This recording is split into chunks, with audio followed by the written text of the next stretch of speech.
ஆமென். World reveal media ஊழியர்களையும் அன்பார்ந்த தேவ மக்களையும் உங்களை வாழ்த்து வரவேற்கிறதுல நான் மிகுந்த மகிழ்ச்சி அடைகிறேன். இன்றைக்கு தலைப்பாக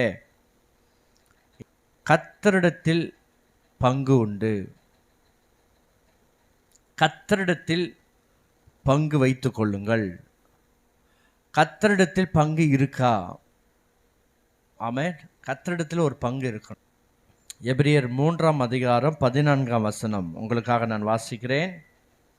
நாம் ஆரம்பத்திலே கொண்ட நம்பிக்கையை முடிவு பரிந்தும் உறுதியாய் பற்றி கொண்டு இருப்போமாகில் கிறிஸ்துவினிடத்தில் பங்குள்ளவர்களாய் இருப்போம்.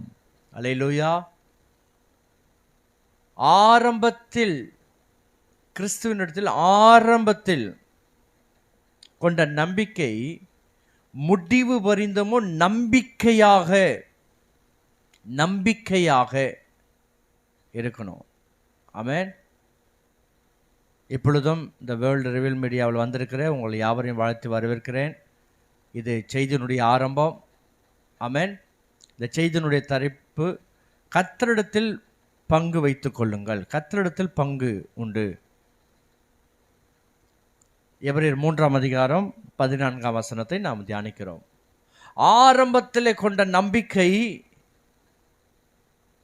முடிவு பரிந்தமும் உறுதியா நிற்கணும். ஆரம்பத்தில் எல்லாரும் இயேசுவை ஏற்றுக்கொண்டு ஊழியம் செய்கிறதுல, ஜெபிக்கிறதுல, உபவாசிக்கிறதெல்லாம் நல்ல ஆர்வமா காட்டுறாங்க.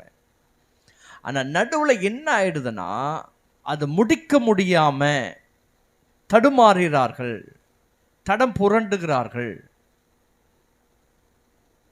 வேற ட்ராக்ல போயிடுறாங்க, சோர்வு அடைஞ்சிடுறாங்க. அந்த நம்பிக்கை முடிவு பரிந்தும் உறுதியா நிற்காம வழி விலகி போயிடுறாங்க. அது பின்மாற்றம் அடைஞ்சிடுறாங்க. அப்போ கர்த்தரிடத்துல பங்கு உங்களுக்கு கிடைக்காது. பாதி கிணறை தாண்டிட்டேன்னா இன்னொரு பாதி தாண்டி தான் ஆகணும். இல்லைன்னா நம்ம பாதாளம் தான், கிணறு தான், ஃபுல்லாக கிணறு, பாதாளம் தான். பாதி காரியங்களை தாண்டிட்டு இன்னும் பாதி தாண்டணும். அதில் தான் பல உபத்திரவங்கள், போராட்டங்கள், பல காரியங்கள் நமக்கு சூழ்ந்து கொண்டு இருக்கும் பொழுது உறுதியாக நிற்கணும். அப்போ தான் அவரிடத்தில் ஒரு பங்கு இருக்கும். 5 விதமான பங்கை குறித்து நான் இன்னைக்கு பேச போகிறேன். 5 விதமான பங்கில் நீங்கள் இருக்கணும் உறுதியாய். அதில் பங்கு இருக்கா உங்களுக்கு? ஒருவேளை இந்த 5 விதமான காரியங்களை இப்போ நான் சொல்றதுல பங்கு இல்லைன்னா கர்த்தரிடத்தில் உங்களுக்கு ஒரு பங்கு இருக்காது, பரலோகத்தில் உங்களுக்கு ஒரு பங்கு இருக்காது. அப்போ இந்த